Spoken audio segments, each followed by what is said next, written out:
theyeshiva.net.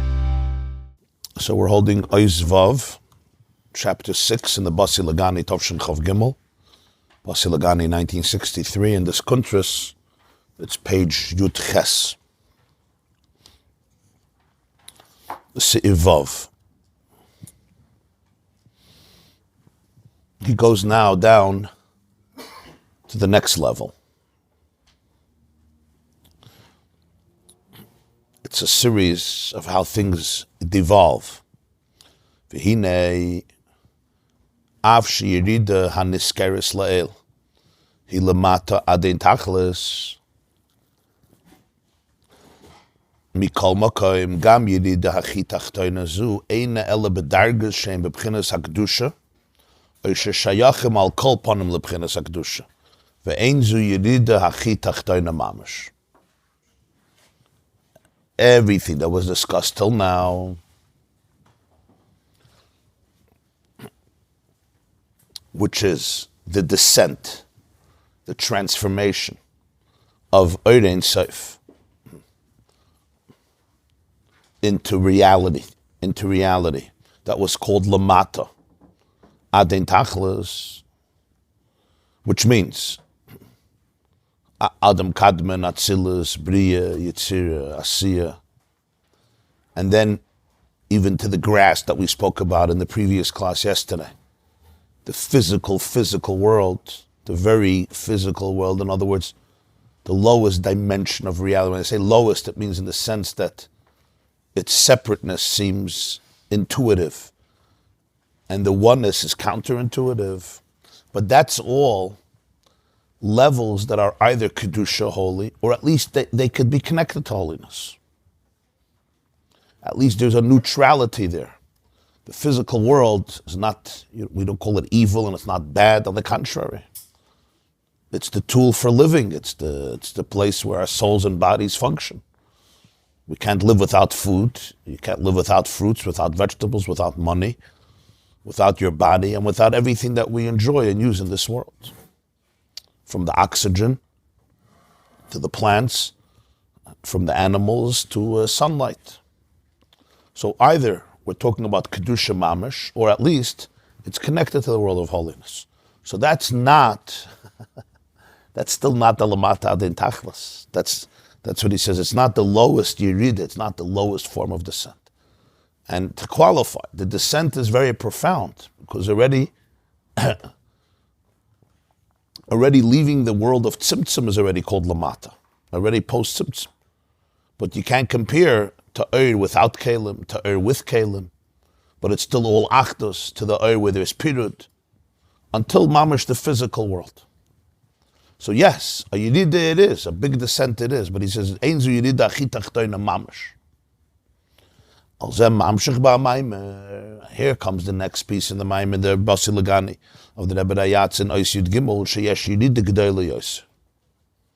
There is yet a deeper descent in Ein Sof, k'may sheba b'haribui tzimtzumim halemas v'esteidim, at sheyachel liyas davar ha'hepech melakus legamri. The Ein Sof goes through so many tzimtzumim. Tzimtzumim means filters that contract, right? The word tzimtzum means to contract, to shrink, or to dilute, or to cover up, to eclipse. So many halemas. Halemas means concealment. Hasteda means blockages. And you see it's three different words, tzimtzumim, halemas, and hasteda. It's three completely different conditions. Tzimtzumim, the light is coming through. It's just very limited, it's filtered. You understand? It's like a teacher is presenting a very deep idea, but it has to be with tzimtzum. You have to have the right words. You can't say extra things. You need metaphors. You're giving the message, but the message is coming through. It's like the light of the sun, right? That comes through the window. The light of the sun is coming through. Yes, it's not coming through with the entire intensity of the sun, Baruch Hashem, because we would all become French or American toast for breakfast. But the light is coming through. We know we can appreciate it and enjoy it. That's tzimtzum. Helam already means that it's concealed. That's already a different level. That's already another layer. It's concealed. Hester means there's a blockage. That's where That's where the action happens. There's a blockage, which means it's not just that the light is concealed. It has to be concealed, but there's a whole substitute that is created. We'll see what that means. A whole blockage system that's created where you can't even have access to the original because it's blocked by all forms of blockages. There's like bodyguards and and walls and protectors. It's not just the light is concealed in order you should be able to absorb it. There's a whole other element coming in. So the Ein Sof goes through the Tzimtzumim and Helemus and Estadim. To the point that there's now a reality that's possible, that's Hepech Belikus Legamri. Not that it's Kedusha, not it's even connected to Kedusha. Its very identity is the very antithesis. Hepech means the opposite, the antithesis, and not partially, but completely of Elikus. Sometimes you have something that opposes you, but that's not completely. You say it's Hepech Belikus Legamri, its whole identity is completely opposite. There can be complete forgetfulness. Legamri means complete, right? Gamur. Complete forgetfulness of the source, of the oneness of Hashem.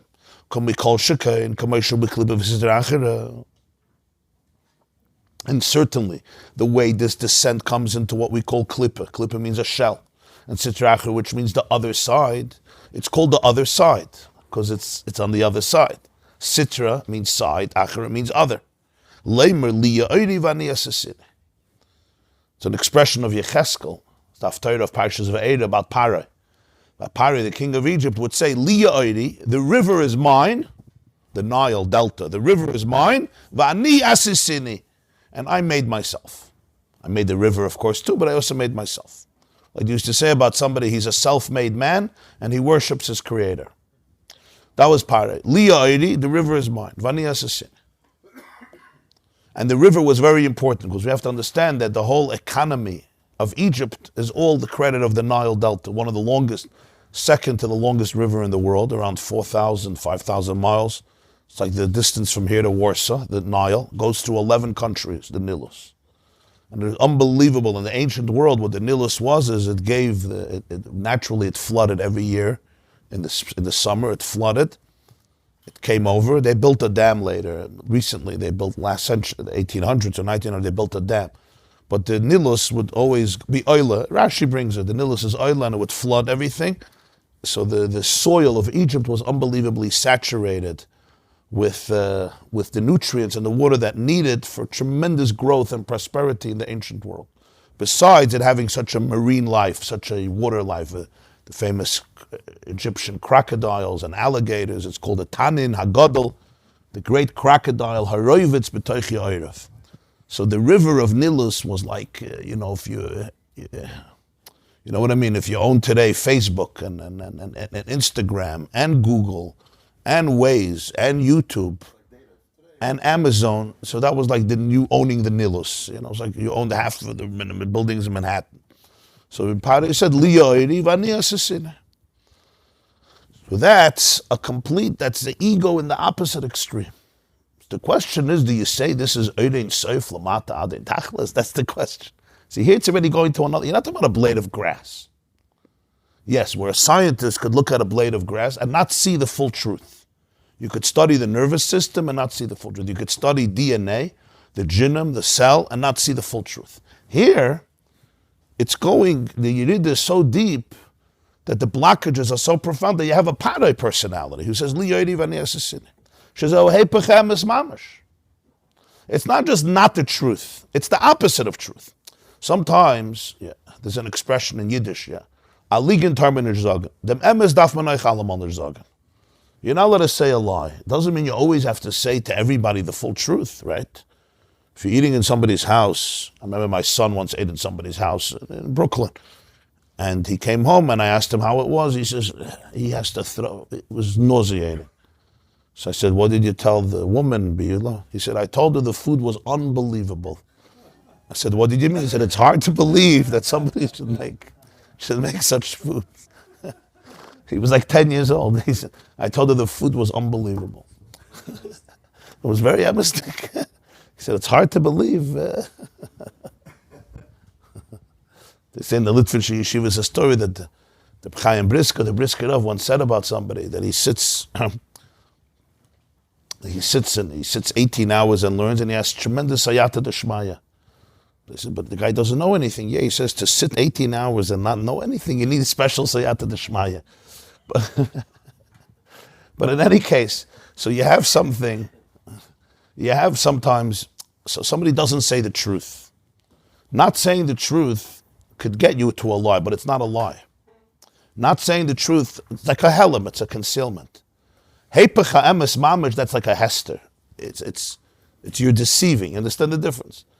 There's a concealment. You're not saying the full truth. You can't always say the full truth. You don't always, you have to know in situations, you're going to hurt somebody's feelings and it's not productive. You're not allowed to lie, but you don't always have to say everything, right? You have to know vu, vos, ven, etc. Heipach ha'emes mamish, that's different. That's, I'm telling you what's not true. I'm lying to you. That's like the difference of helam and hester. And then the helam is, I concealed it. Okay. You don't have access to all the information. A hester is, no, I replace it with something. I create a blockage. I manipulate the information. That's a whole different inyan. The ha'emes, what was the truth? The vayivadach Yaakov is pare. It says in Parshas Vayigash, when Yaakov came down to Egypt, Yosef brought him to the king, to Pare, and Yaakov blessed him. Ve'isa b'tanchum v'huva b'Rashi b'mkaima. So the Medrash Tanchum and Rashi quotes it. They ask, Bameh Baruchai, what did he bless him? It says Yaakov blessed him. And the answer is, it's quoted in Rashi, Berchei sheyal nilas l'krasa. It was a bracha that when Pare came to the Nilais, the water ascended in his honor. This was Yaakov's blessing. V'hu ashpas hatoiva elyon shenimshach. So Yaakov tuned in to and accessed a flow of divine goodness to come to Pare. Hine Pare melech hamitzarim agvulim. So Pare, who's the king of Mitzrayim, look how he touches here Melech Mitzrayim. Melech hamitzarim agvulim. He's the king of restrictions and boundaries and limits and constraints. That's Pshat Melech Mitzrayim. He's the king of Mitzarim agvulim. He's the king of blockages. It's an expression. That's not Melech. Melech hamitzarim, the word Mitzrayim comes from the word Meitzer. Meitzer is when something is in a very narrow space. The word Tsar is distressed, narrow, eng. Gvulim means when it's within limits.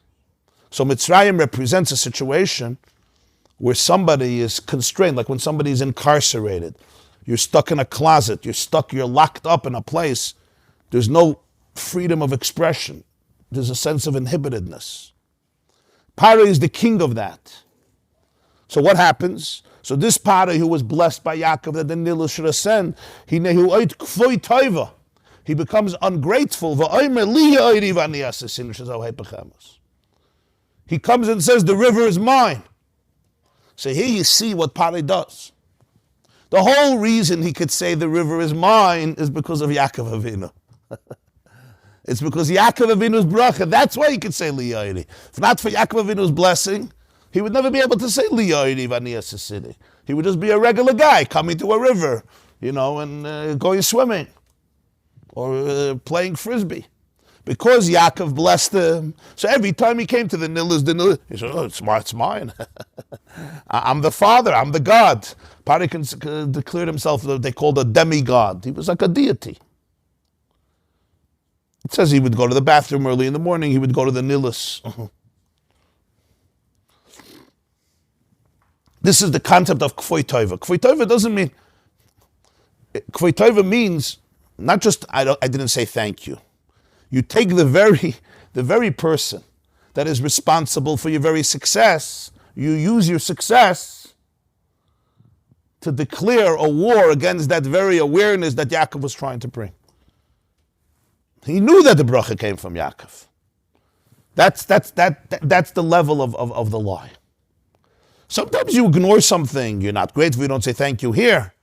You understand, the very energy that was given to him as a gift, that is what he used to declare that he's the God. That's a different level of K'foi Toiva. The person chose to do it. Yeah. Some people choose and some people just do it. We'll soon see why. Moshe Rabbeinu didn't know he was Jewish. That was like Yeah.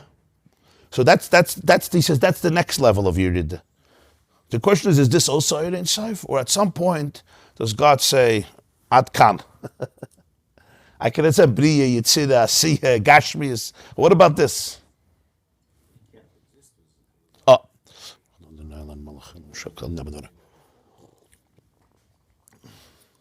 So the fact that he can't exist without it, I understand. The shaila is this called Hashem could create a reality, or is this reality a gili of Ein Sof? You understand the difference? God can create whatever he wants. He can create evil. I get it. He can create a mashugana party. He can create a grateful party and let him live.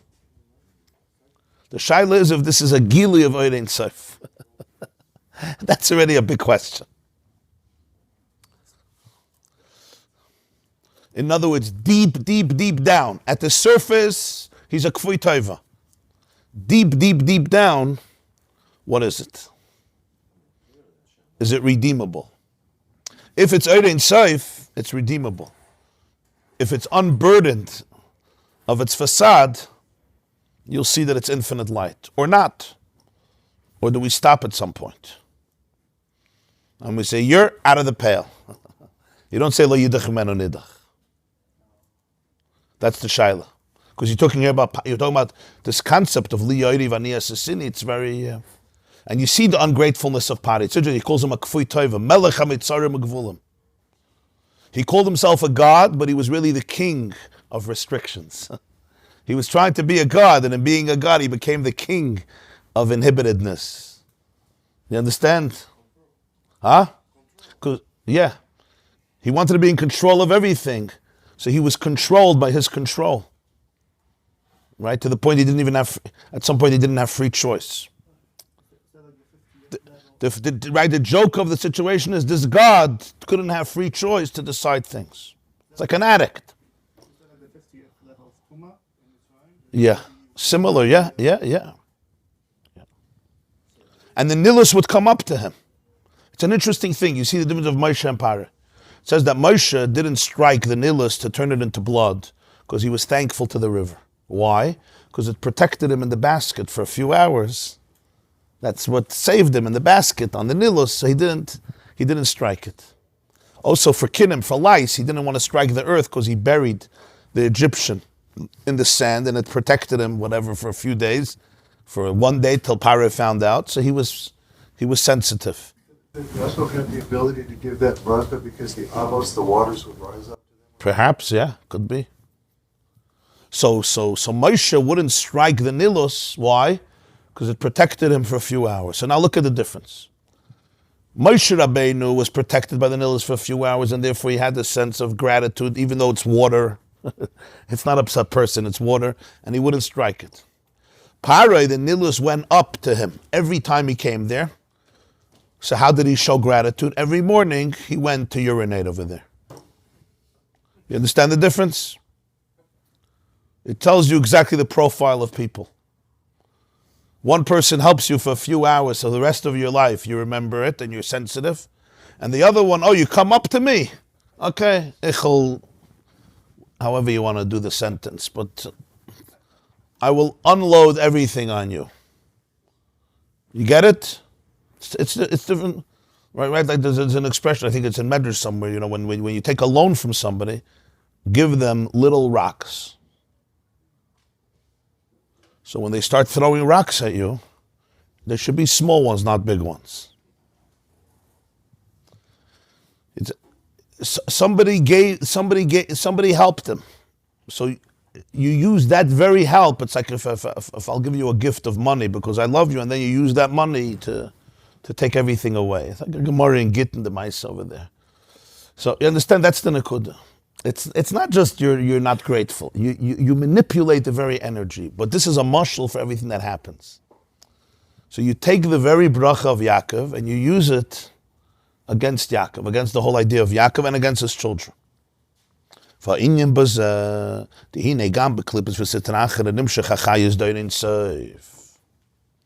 Chiddush is that the energy of Ein Sof flows even through Klippa, even through Sitra Achra. And when we say it flows, it doesn't mean it's two separate things. We say in the morning in Shachris, Vayivarech David, right? Atu Hashem levadecha, it's a very powerful piece. When you daven in the morning, this piece, it's kedai to close your eyes and meditate for a few moments, even though you're going to miss the rest of Shachris. It's still kedai. Atu Hashem levadecha, you're alone. What says you're alone? Atu says Hashemayim Shmei Hashem. It's not that I don't know that there's a world. Ha'aretz hayamim v'chol Hashem v'ato mechayes kulam. You give life to all, kulam. What does that really mean? It doesn't just mean that you're responsible for it, you created it. It means that right now, v'ato mechayes kulam. So here is the chiddush. What Sitra Achira is calling Sitra Achira, we're calling Ein Sof. Va'ata mechayes kulam. Mechaya doesn't mean you created it. Created, I know you created it. God can create whatever he wants. Abracadabra can do. He can create clippers too. How? I don't know. I can't create not clippers. I don't know how to create clippers. That's not the word. Va'ata mechaya means, mechaya is life, the life force, the consciousness. Right now you have a life force, you have a consciousness. You're feeling things. Your brain is firing messages, right? Millions of messages a second. You have a life force, a physical life force, a biological life force, a spiritual life force. That's va'ata. That's va'ata. Now, what's the consciousness of Sitra Achira? I'm God. Li yoiri. She says, va'ata mechayas kulam. That's your chayas. But what are you saying? The whole chayas is that there's no God. The whole para is that there's no God. That's also Ein Sof. Yes, it came through Tzimtzum, it came through Helam, and it came through Hester, Emes. The Hest. It came through filters, it came through concealments, and not just it came through blockages. To the point that the Ein Sof is giving life to somebody who's screaming, I'm the only God that counts. Like Pari told Moshe, Lo yadati es Hashem. I don't know of anybody else. I'm the God. In other words, the Ein Sof is breathing and breathing a lie. That's very opposite. That's the chiddush of Lamata Adin Tachlis. Yeah. It's almost like kidnapped. That's called kidnapped. That's where the king, we spoke about the king putting his life on the line, right? Almost the ultimate vulnerability. I am in the place and I stay there. Because if he would go away, there would be no paray. I remain in the place that is completely opposite. Well, why? Because there's going to be redemption. Because I believe in the possibility of redemption, of Dir B'Tachtonim, of La'yidach Menonidach, of Geula.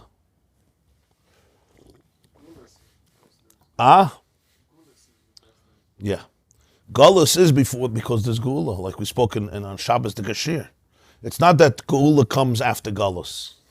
Galus comes after Geula. Because there's a vision of Geula, therefore there's a Galus to facilitate that. It's not once there's exile, there's going to be redemption. No, the whole reason there's exile is to facilitate redemption. If Pari would have been aware of it, in other words, he would have come to the shir, and we would do a little therapy with him, he would be able to unburden his rebelliousness and really see that what he's looking for is Ein Sof.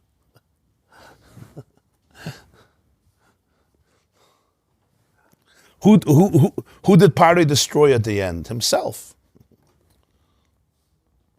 He destroyed himself at the end. That's the story. That's the whole story of Pari. He's the ultimate king. He's the superpower. He's God. He wants to be God. He wants everything, and he ends up with nothing. He ends up in a big mikveh, that very nilus in the Yamsuf. That's where he ends up. Okay, according to the Medrash, he was saved and he ended up in other places, however you interpret it. But the point is, Al Pi Pshat, right? He just ended up in the very water that he worshipped. he was the creator of it, Why did Hashem make the Nile rise up to him and actually deceiving him? Yeah. Well. in a good way, that would be to empower Paroi, to be able to align him with Kedusha. Let's see further. There's a story that Alter Rebbe had a chassid. His name was Reb Kusha Liepler, Reb Yekusia Liepler. And he was once by the Balatanya in his room, and he said, Rebbe, hakmir arab the linke Zeit. Rebbe, how do I say that in English? Hakmir arab, chop off my left side. That's what he said. Rebbe, hakmir arab the linke Zeit. Take your axe and cut out the left side. Just chop it off, amputate it. Let freedom ring. So the Alter Rebbe went into his beinanus. He went into a meditation, like a trance, or his beinanus, for a few minutes. And then he, so to speak, came back, and the Alter Rebbe used to speak with a niggin. There was a niggin he would speak in when he spoke, even a conversation.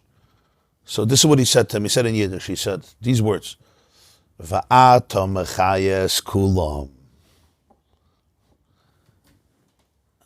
Mahaknish tarab the linke Zeit. Zayim euch mechaya.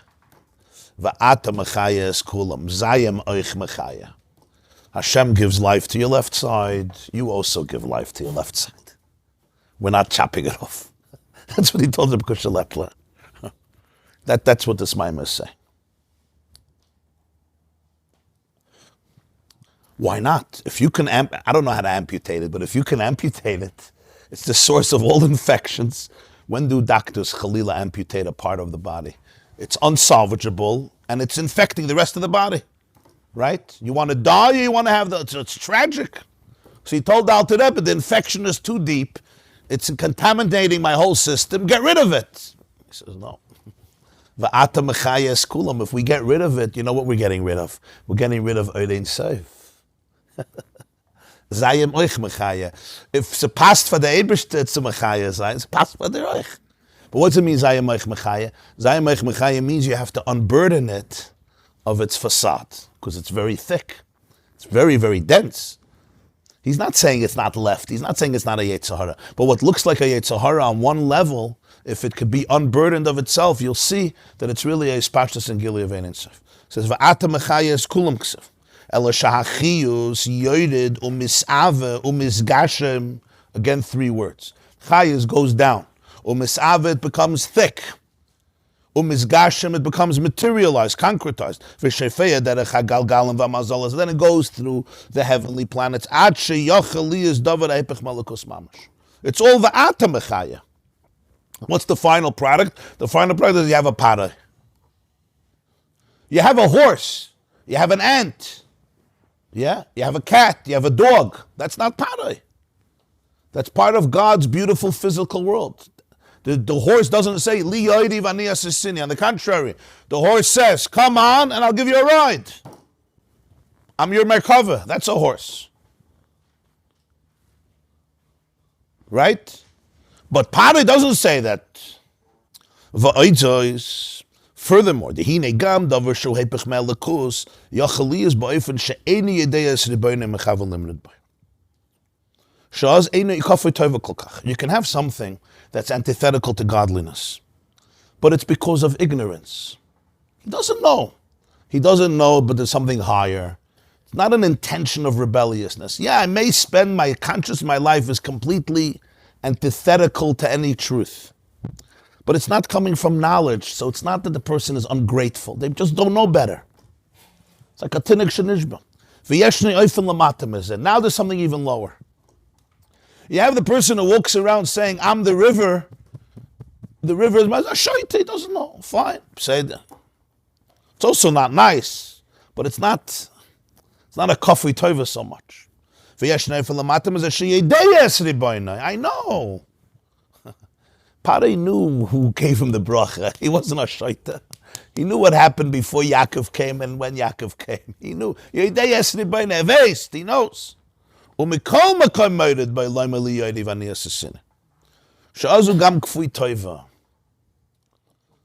Same philosophy.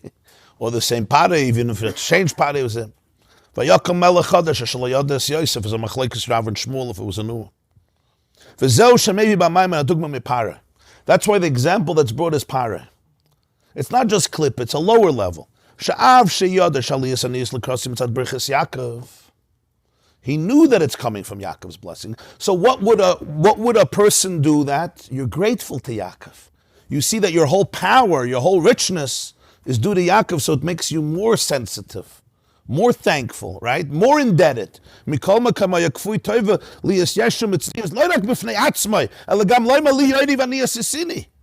not just he was arrogant on his own. He made the river his. So you take the very, very blessing that was given to you, and you pervert it, you twist it so much that becomes the source of your rebellion. You're using this very energy. Why is that such an important example? Because that's the story of Ein Sof Lamata de Tachlis. So it's not just that it goes down into very low spaces. It goes down into spaces where you take the Ein Sof, the power of infinity, and you use it completely against Ein Sof. So now you have completely two different perspectives. From the perspective of Chitzonius, externally, you have a para. You have the lowest level. Lamata de Tachlis. The chiddush here is, if you can really have the courage to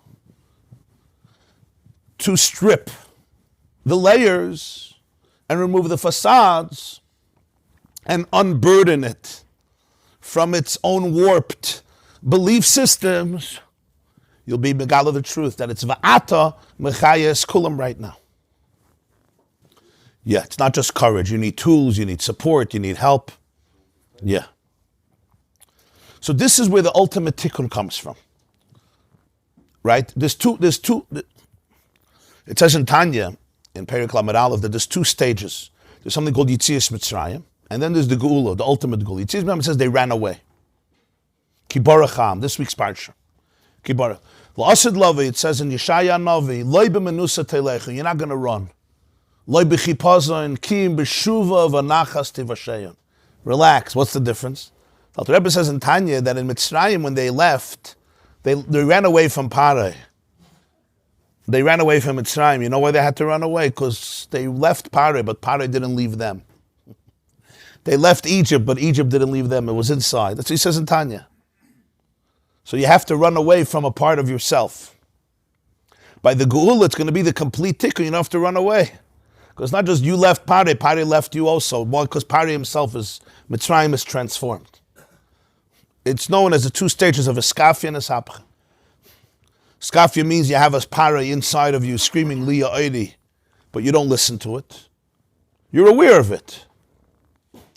Right? You're exposed to it, but you don't let it define your life. Eshapcha means you transform it. That's a much deeper stage. And that comes from the understanding of Ein Sof Lamata de Tachlis. That's why you see in healing methods, there's also different healing methods. For example, take OCD. I'm just giving you them. There's a way of dealing with it. It's not a simple issue. The way of dealing with it, what they call exposure therapy. You're exposed to it, right? And you have to replay the same scene. But the way you deal with it is, you know about it. But either you consciously choose not to be defined by it, to ignore it, to put it in its place, kivara cha'am, but you're always running away from it.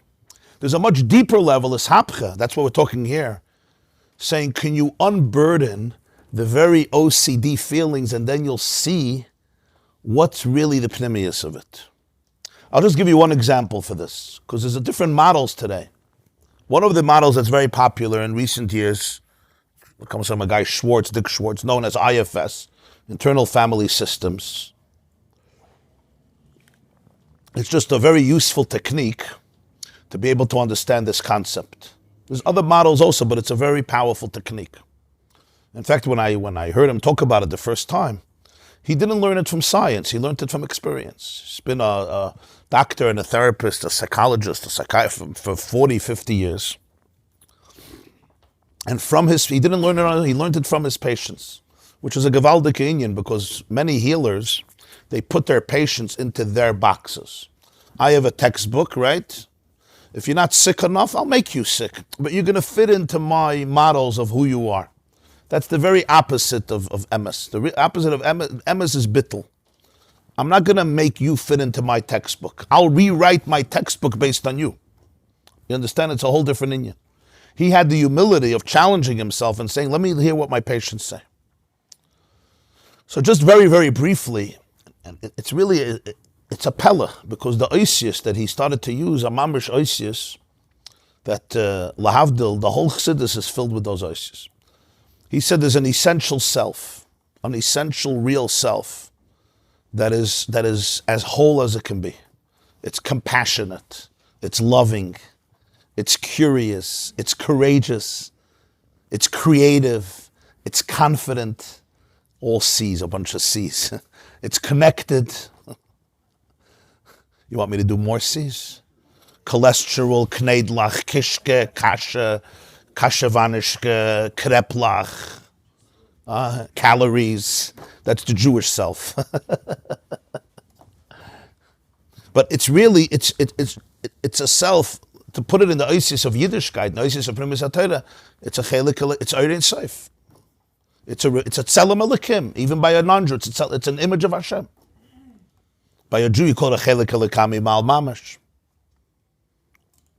This self is like a conductor. Conductor may have 600 musicians on stage, and he conducts them. And they all look at the conductor. They trust the conductor, and the conductor leads a symphony. If you ever by a symphony, it's very, very impressive. There's that man, nobody sees him, right? His back faces the crowd. He stands with a stick, with a baton. He doesn't say a word, but he's sweating the whole time. And at the end, right, he takes a bow. But the whole symphony is connected to the conductor. Not because he represses them, fakert. He brings out, right, the violinist and the person playing the cello and the piano and the drummer and the guitar. Every single, and the fiddle and the harp. Everyone is part of the symphony. What happens if in middle, this is my mush, what happens if in the middle of the symphony, yeah, the conductor Nebach, I don't know, he trips and he falls, yeah, or he falls asleep, or he loses it. What does everybody do? You have the leader here, right?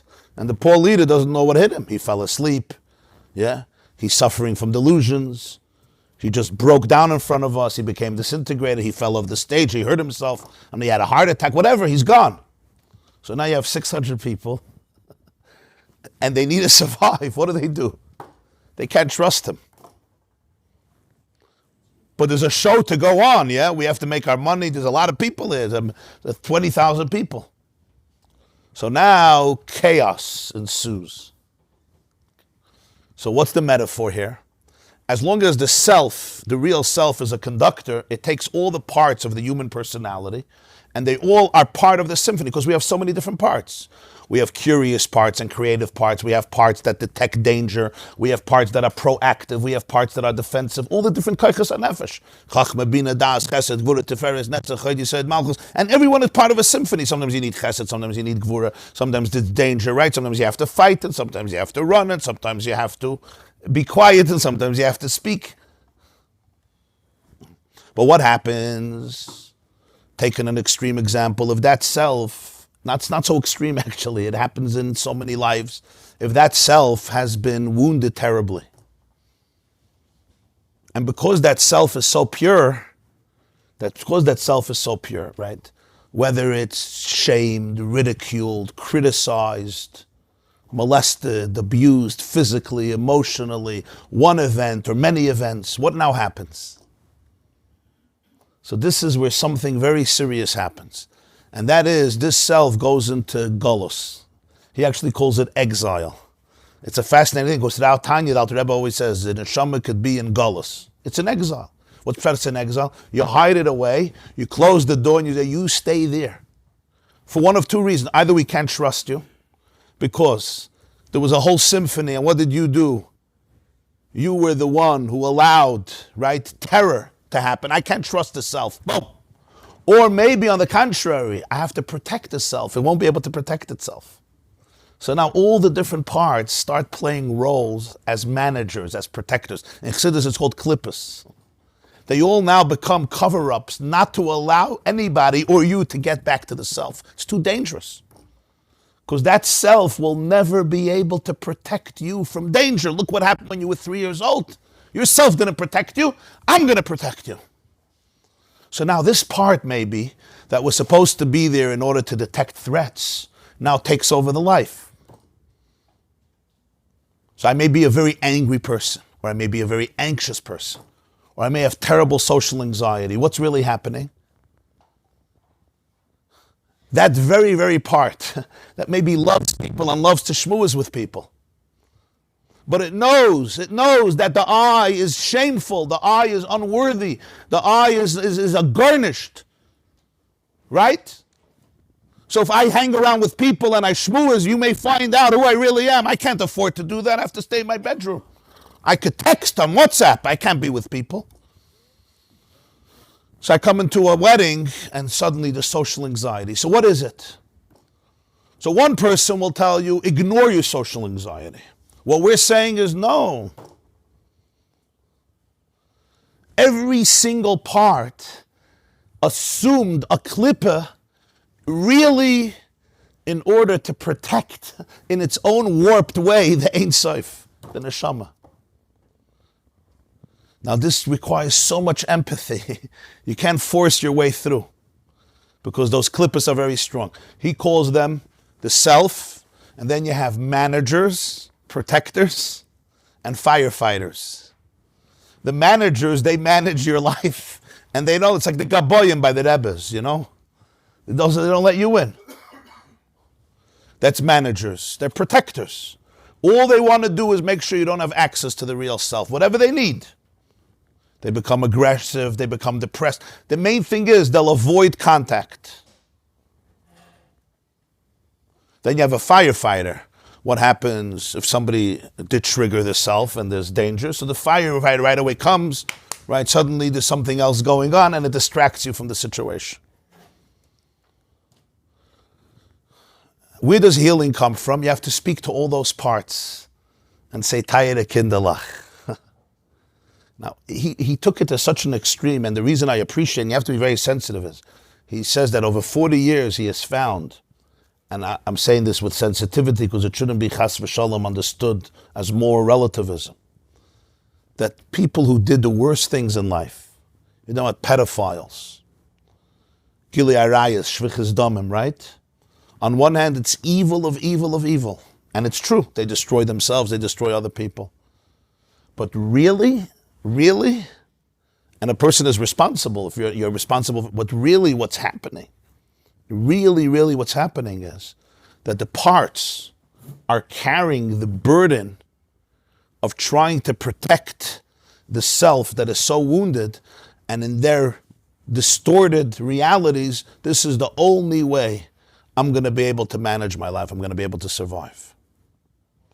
And it becomes very, very tragic to see to what extremes those parts can become burdened with a life that is completely destructive. But what's really at the pnimius of it all? At the pnimius of it all is, if this is all true, here you have a model of Ein Sof feeding the very, very behaviors that are completely at war with Ein Sof because it got so distorted and covered up. So it's actually expressed in these behaviors. So the tikkun is not to deny them. The tikkun is to unburden them and see how what you're really doing is you're using the Ein Sof. What's feeding you is almost a goodness. There's a goodness at your core. You're trying to protect the person. Unfortunately, you don't know who you are, and you have to be able to tell all those parts. I'm not 6 years old. I'm not 4 years old. And you give them permission to unburden them from their klippah and be able to become a part of the symphony. Does any of this make sense, what I'm saying? It's very intense. But you can only do it with a lot of compassion. Compassion to all the parts, compassion to the self, And you have to ask, because they're so invested. Now think about this. When you're feeling anger towards your spouse, you're feeling anger towards your children, right? You could say, I'm a horrible, angry person. You're feeling depression, you're feeling lazy, you're OCD, you're having social anxiety. All these things, all these geschmacke things that people are dealing with. I'm having this one is addicted. So we call it a Yetzer Hara. We call it a Yetzer Hara. And here he's saying, it's Eirei Ein Sof Lamata Adin Tachlis. What's that Eirei Sof Lamata Adin Tachlis? Not that it was created by Hashem. That this itself is an expression of Ein Sof in a perverted way. That's the Torah of Geula. This itself is Ein Sof in a perverted way. That's why it's so powerful. We think it's so powerful because we're messed up. No, it's so powerful because it's an expression of your infinite goodness. It doesn't mean it's not a Yetzer Hara. It doesn't mean this is a good thing that you're doing. We're not saying that. He's not saying that Pare was a tzaddik hador. That's not what the Maamar is saying. He is saying, Va'ata mechaya es kulam. This is the Ein Sof that's camouflaged in a lot of blockages. But every blockage is also Ein Sof. Somehow in the blockage's mind, this is what Klippa is, in the blockage's mind, this is how I'm going to protect my infinity. Why do you have to protect your infinity through such anxiety? Why do you have to protect your infinity through such aggression? Why do you have to protect your infinity through schizophrenia, bipolar, borderline personality? Why? That's how you have to protect your infinity? Why do you have to protect your infinity through so much loneliness? Why do you have to protect your infinity through so much aggression? That's a good question.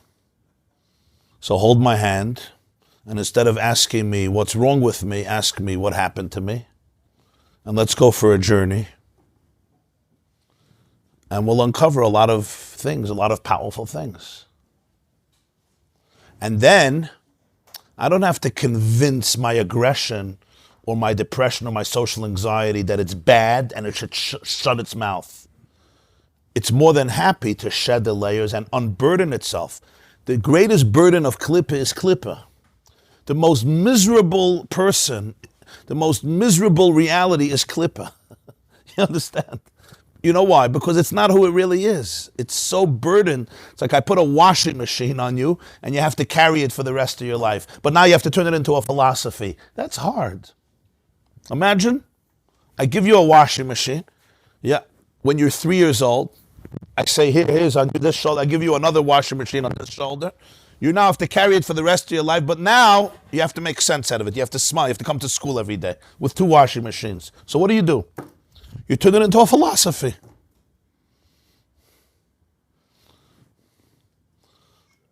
I see some of you are smiling. You understand what I'm saying? And that's what we do. We have a whole philosophy about it. It's a punishment for a previous Gilgul. I'm going to get more Gan Eden. I'm going to go to Elam Haba. I'm a little different. Whatever it is. Of course I can't play by recess with other people. I don't want people to see 2 washing machines on me. Now it's time for a shidduch. So you have to go in with 2 washing machines. How do you do that? Huh? Very good.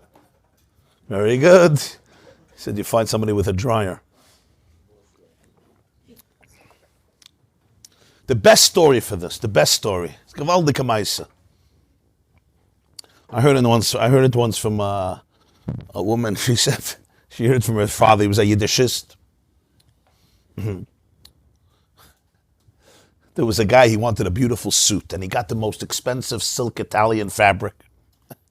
It's a very, very deep story. And he went to the tailor, and he gave him the suit, and he measured it, and he said, I want our suit, our zoinsen, our zelches.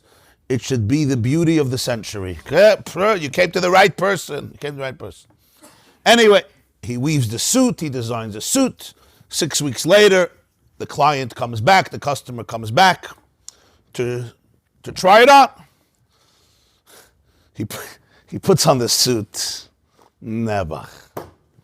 Right? First of all, the pants came down till below his knee, right below his knee. It's a suit, going to a wedding. So the tailor says, listen, it's true, there's a problem here, but I have an idea. We're going to pick up your right foot, which is anyway good for exercise. You'll pick up your right foot, and the suit will fit perfectly. So he picks up his right foot, and Baruch Hashem, it goes down. Psst. And he has an assistant there who helps him out. And goes, psst, you never saw such a beautiful suit. Then he takes a look, and he sees, he sees that on the soldier, on the shoulder, it's very baggy, it's very big. He says, yeah, you have to pick up your shoulder. It's also very good for exercise, and that way it'll work. Then he sees the problem that the arm, again, it's too short. He says, you have to bring in your hand, and then it'll be good. So every limb, he makes him reconfigure it, and when he finishes, it's a beautiful suit. And the guy so desperately wanted the suit, he goes outside, right? I have to stand up. He goes outside, and he's like this. And he's walking with the new suit. 2 Jews are looking. They say, wow, interesting. Where did you get this suit? It's the tailor upstairs. And one guy says, what a tailor. What a tailor. He takes such a crippled man, and he designs such an elegant suit on such a crippled man. What a tailor. You understand? That's the whole Nakuda. And that's what happens. All that I should be able to fit in to the suit. In order to fit into that suit, I'm going to make it work. I'll be emotionally crippled, physically crippled, spiritually crippled, but the suit, there comes a point in life where you say, you know what? Why did I ever have to fit into that suit? Maybe I need a different suit. The Chevra Artaifus. Now, it's easy to talk about this. When it comes to experience, it's a whole different world. Somebody asked me yesterday after the shir, is the main inyan of Chassidus understanding or experience? I told him experience. He was surprised. He said, most rabbis just talk. That's the problem. But talking, it's good to talk. It's good to talk about this. It gives a model, but it's nothing like experience. Hamaisa. In the experience, it could be very challenging. Why? Because it's very deep. I can't do this myself. We need support of each other because I'm already in the system. And it's scary. Because remember, those parts didn't develop when I was 90 years old. They sometimes developed when I was very, very young. But that's the concept of, that's what all klippas are. So here we have it pashut in the words that even para, in other words, your rebelliousness, you're taking, you're not rebelling against Ein Sof. You're rebelling with Ein Sof. The Herst, there's no reason you're rebelling against Ein Sof. The Ein Sof is rebelling against Ein Sof. How does that happen? The answer is that's what symptom is. That's what clip is. It's completely masked. But it's really goodness that has become perverted. Just like Para. If there wouldn't be the bracha of Yaakov, he could never say Liya Oiri. So his whole Avodah Zarah was what? It was Yaakov's bracha. Unfortunately, it was used in the wrong way. It was seen in the wrong way. But what was it? So what's the tikkun of it? The tikkun of it is you want people to worship you because the river is yours. How could you really say that? Because of Yaakov. So you're just a manifestation of Yaakov's bracha. Oh, really? Wow. So you mean I don't have to fight Yaakov? No, Yaakov is your best friend. He's the one who blessed you. Oh, you mean myself is not so evil? Really? I thought I was the most despicable child in the world. I thought I was the most unworthy person in the world. I thought I was the most shameful existence. I thought I have to be hidden in a closet for eternity. I thought Yaakov was my biggest enemy. I thought. No. Everything came from Yaakov. Even your Aliyah was from Yaakov. It's a very, very powerful process. It's a very healing process. But this can only be done with compassion. Because the whole nekuda here is that you're not destroying anything. You're opening it up. So the moment you come with a hammer, I'm going to teach you, you missed the boat. You understand? The moment you come here with force, you're missing the point. If you want to be Megala the Ein Sof, you have to look at me, not scream at me. You have to even look at my klippa, not scream at my klippa. You have to say, Va'ata mechaya es kulam. I'm going to look for the Va'ata. That's what I want. I want the Va'ata. That's what Alter Rebbe told Reb Kusha Lepler. I'm not going to amputate your left side. Va'ata mechaya es kulam. There's very precious stuff there. Let's speak in practical terms. Everything that you call your Yetzer Hara, yeah? Your laziness, your addictions, your shame, your guilt, yeah, your resentment, even your jealousy, your hatred, your loneliness, your isolation. You don't even want to live. Va'ata mechaya es kulam. Zayim oich mechaya. Can you bring in life into those places? Can you actually, with a lot of empathy and compassion, look at those places and say, what are you protecting? Tell me, what would happen to your life if you would go on vacation for a day? What would happen? What would happen if when your wife would say these words, you wouldn't respond this way? What would happen? And you know what he'll tell you? He'll tell you, I'm going to die. He'll tell you. They know, he knows everything. I'm going to die. I'm going to die. Literally, I'm going to die. I won't be here to tell this story. Wow. And then you don't say you're meshugana. You say, wow, I'm sorry. I'm sorry. So everything you're doing is, yeah, to protect your wife from having a husband who's going to die. In other words, you really love her. You don't want her to be an almana. Wow. Wow, you're brilliant. And you know what? You have to even thank them for doing this service for so many years as a tinik shenishba. This is not your ideya es ribonim mechavna. Part of it is called your ideya. If I did this when I was 4 years old, when I was raped or molested, this is not your ideya. This is pre-verbal. So I've created such a fortress with bodyguards, with managers, with protectors, with shaymanim, right? Simply to be able to do God's will, to be able to live. There's a mitzvah, you have to live, not die. Unfortunately, this was my suit. And I had to fit into my suit rather than have the suit fit me. It's such a deep story because we always have to ask, am I living my life to fit the suit that somebody else wove? And my whole life is to fit his suit? Or maybe it's time to say the suit is going to fit me. I don't care if it's a cheap suit. I'm fine. I don't need an Italian suit. Switzerland is echt good for me. If need be, it will be Muncie or Williamsburg is echt a good suit. It won't be an Italian suit. Huh? You think we could survive without Italian suits?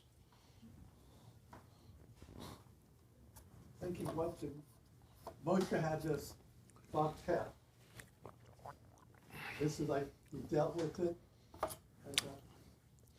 Yeah, Moshe didn't have, Moshe was v'nachnu ma, Moshe was bittul.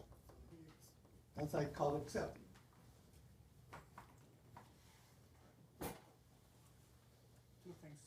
Moshe was, you typhus, you understood? Paro compassion and empathy wouldn't work because Hashem was the one. God tried with Parai. The 10 makas, by the way, it's not so simple. Not so simple, you say. People don't understand the 10 makas. They think the 10 makas was fire and brimstone. The 10 makas were 10 lectures that Moshe gave Parai, but he used visuals and props. You understand what I'm saying? The best shiurim are shiurim with visuals. Paro didn't have Bechira. No. He had to eat alone. You see that till the end, Pari never got angry. At the end, right, he tells Moshe, you come once more, I'm going to kill you after Chayshach. Why didn't he say right away, I'm going to kill you? I don't understand. Guy comes, destroys your whole country, kill him. But at the end, he says, I'm going to kill you. I'm going to kill you. Until then, Moshe never got angry. Why did he not get angry? I don't understand. He's not angry. Pari is not angry. Because really the 10 makas, it was like a conversation. But it was a conversation with props, very impressive props. Those are the best shiurim. The best shiurim are visuals. Moshe was teaching Pari about life, and Pari was arguing with them. And Moshe was just proving, look, I'm showing you how the world works. And Pari was saying there's no proof. Finally, after Chayshach, Moshe finished the shir. And there was 9 classes, it was done. So Pari said, you lost, you come back, I kill you. Now you're wasting my time. Now Moshe got angry. It was a very deep thing going on. If it was just to get the Jews out of Egypt, so Hashem should have made one makkah, give a frask, makkah's p'chodesh, and take them out. What are you playing games? Nothing better to do. God has nothing. Okay, now we're going to do a new fireworks show. It's like a color war. You want them out of Mitzrayim, get them out of Mitzrayim. You don't want what's schlepster. You take away his p'chira, you don't take away his p'chira. The makkah was really trying to teach Pare what happened to him. You know the Morinayim says, Reb Nachum Chernobyl says in Parshas Boy, he says that the Rambam asks a question, if you don't have Bechira, how could you punish somebody? Why are you punishing Pari if you took away his choice? Yeah, it's a big question. Morinayim says something gewaldig. Listen to this. He says that's what Hashem was telling Moshe. A lot of Jews wanted to stay in Egypt. There was a lot of good things going on in Egypt, right? So Hashem was explaining to Moshe, let me tell you what's happening in Mitzrayim. What does it mean to live in Mitzrayim? What it means to live in Mitzrayim Megvulim. It means to live in a brain that doesn't have free choice. That was the definition of Mitzrayim. Definition of Mitzrayim is that you don't have choice. To leave Mitzrayim means that you could come to a place where you have choice. That is the condition of Pari. Now let's understand what this means. Viktor Frankl said between stimuli and reaction, there's an empty space. In that empty space, all human growth and freedom lives. You tell me a word, your teenage child tells you something. That's called stimuli, right? It goes in. You're like, ah! Right? But between the stimuli and your reaction, there's a little tiny empty space. If that empty space can grow, that's where there's bechira. If that empty space doesn't grow, there's no bechira. Pare is the letters ha'orif, which means the nape. The nape. The back of the head. When I am in that space, in my amygdala and my reptilian brain, I have no choice. I'm trying to survive. When you're in your prefrontal lobes, there's executive functioning, you could think. So that's the definition of para. Definition of para is, spiritually speaking, psychologically speaking, where I am trapped in the prison of my own psyche without the ability to even know what's happening and then choose how to react. I'm completely in survival mode. Or to put it in the previous metaphor, right? I'm completely crippled based on an image of some suit that I have to wear. And I don't even know that there's another reaction because I don't even know what's happening to me. This is who I am. There's no conscious observer watching my emotions.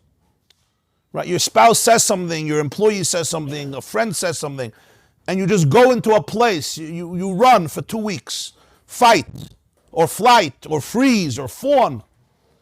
There's no observer consciously who's watching what's happening. I'm just like a machine. I'm just a victim of it. Now I'm just caught up in this whole process. I don't even know why. And then I feel bad.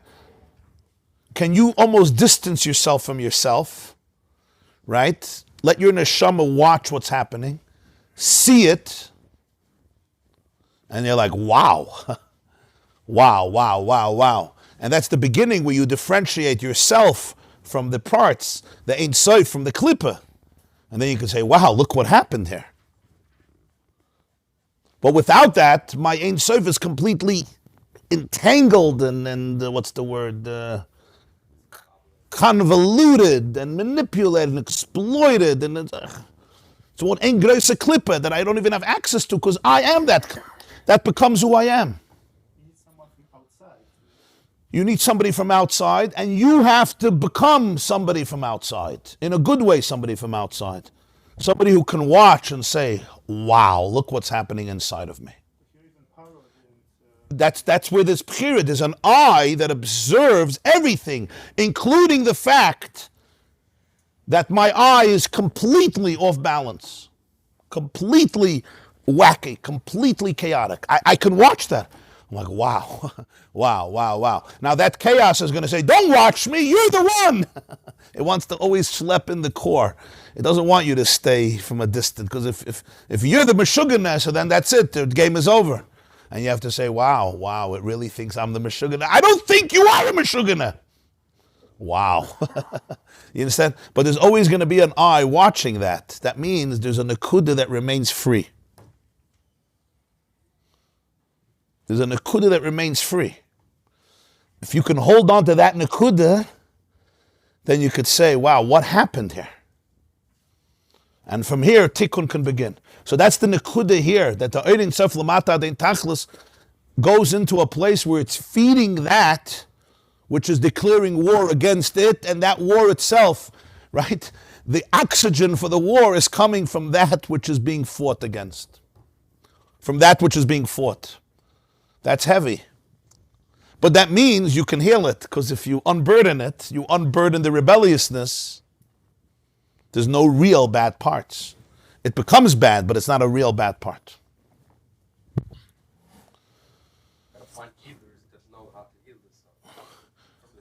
We need healers, we need support, we need to support ourselves, and we need to support each other. We can't do it with judgmentalism and negativity, because then my parts become more protective. I'll shut down even more. Right? If you come to me and you say, you see how dysfunctional you are? Then what do? I'm like, oh, here's the same threat just happened, what happened so many years ago. I'm like, okay, you're not going into my life, and suddenly I feel angry at you, I feel distant. That was very painful.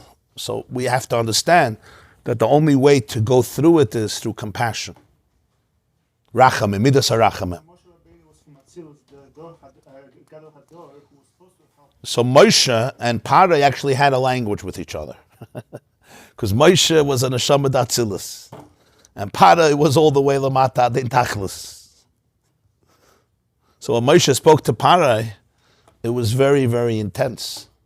The Alter Rebbe says when Moshe spoke to Parai, it was Atzilus speaking to Shalosh Lippos Atmeyas. It was Atzilus speaking to Shalosh Lippos Atmeyas. The lowest klippos. They're called the 3 unclean klippos. So on that issue, Klipa is not an individual. Klipa is a protector. Yeah. Klipa is a protector. But when you say there's a koyach atuma, that's a misnomer. Yeah, really. But in reality, the Klipa doesn't call itself a protector. In a banana, with a banana, the Klipa calls itself a protector. I'm here to protect the banana. I'm not here to replace the banana. In me, the Klipa doesn't say I'm here to protect the banana. The Klipa says, I'm not letting you get to the banana ever. And in order for you not to get to the banana, I will never say I'm a protector. I will say, I am the banana. There's no other banana, you shaita. Is that the Klipa's view of itself in a Yeah. way that it is? Yeah. And that itself is Gilui Ein Sof. And that's the Nekuda. It's a revelation of Ein Sof. It's the way the Ein Sof is revealed in distortion. because the Ein Sof went through Tzimtzum, Helam, and Hester, so it could now express itself. So the clip is very comfortable with Ein Sof, because the Ein Sof is now tailor-made to the suit. This is the Ein Sof allows itself, so to speak, to get crippled, to go into disassociation, to go into trauma, in order to heal the world. Now think about the positive sense. When that happened, when you were 3 or 4 years old, this is already deeper than IFS, because this is Chassidus. Yeah? Over there it's just a clinical model, which is important, but here it's much deeper. It means the Ein Sof was there. So the self really never left. The self really never left. It's really, really never left. It's always, always present. It's always present. And it's not afraid of being in that space. Because Golus, right, comes after Geula. Which means, it's the last line of this shir, which means, my soul knows that ultimately part of my mission is to be able to elevate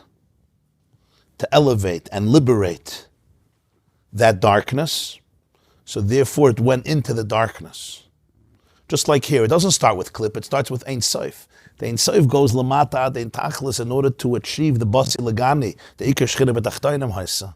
So think about it in terms of your soul. Your soul is aware of its power to be able to go inside the most detached places, and ultimately it will prevail and bring it all back up. It's always it's very dangerous, vulnerable, but that's pshat. We believe in Geula, not because we believe there's going to be a Geula, because the Golus, comes after Geula. Geula doesn't come after Golus. Because there's a vision of Geula, we go into Golus in order to be able to facilitate Geula. So now you're thinking there's people that get so broken and they don't come out of it, right? They may even take their life. Now you don't think I'm stupid enough to give you an answer to that question, right? The journeys of souls is more complicated than we understand, right? But there's no soul that doesn't have a tikkun. In one way, in another way. Okay, 2 things. First of all, tomorrow morning we're going to have a shir. Wednesday morning, 7:45. Bli neder, because I want to finish the Maamar. I thought we'll finish today, but my thoughts. And Be'ez Hashem, tomorrow night, Yud Shvat is the yard set of the Rebbe Rayatz. Today the Rebbe became Rebbe. We're going to have a Fabrengen in Pomona, in the shul at 7 Galileo. 7 Galileo. So a big shul over there in Pomona. Everybody is invited. That's tomorrow, Wednesday evening, 7:30 p.m. Yud Shvat. Everybody have a wonderful day, a beautiful day. There's a shir here for women in 20 minutes. And tomorrow morning we'll have a shir. Please tell those who come, 7:45 a.m. Bli neder. Tzlach Rabba. I'm saying once we are from the outside and we know everything that goes on, as Ein Sof, we need direction from there. You're right. See. You're right. It's Teufels gewesen. In that story and stuff. Yeah.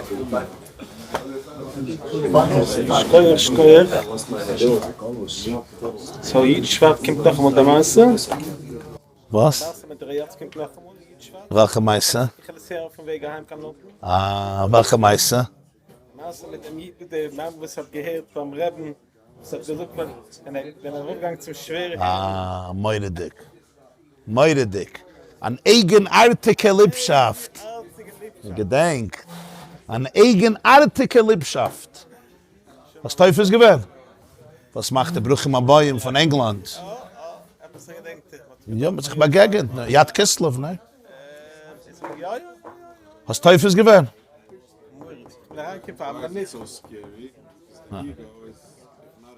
If I was told from the age of 4 that this is the suit, and if I put on another suit, everybody will look at me like I fell down from Mars. I won't survive another day. They'll throw me out. So this is the suit. Now you want me not to fit this suit, Mr. Sugar? You want me not to go like this? You want me to go like this? I have to be like this. The moment I go like this, I'm not accepted anymore. I'm a danger to society in my mind. It's a very heavy belief to live with. So if I could, with compassion, say, wow, you feel it right away. It's so rewarding. It's very liberating. But it's very scary because this is my survival mechanism. If I learn that this is the poison I have to eat every day, and if not, I'm dead. Now you want me not to do it? But this is emotional. It's not it's an emotional thing. You want me not to respond this way? Being told that the Geila is here helps the situation. The question is how to act. It's very scary. A person has to feel safe. The same lack of safety that I felt then that caused me to do this, I now have to feel safety to be able to undo it. If the safety is not on that level of unsafety, it's not going to be at Misakin. You understand what I'm saying?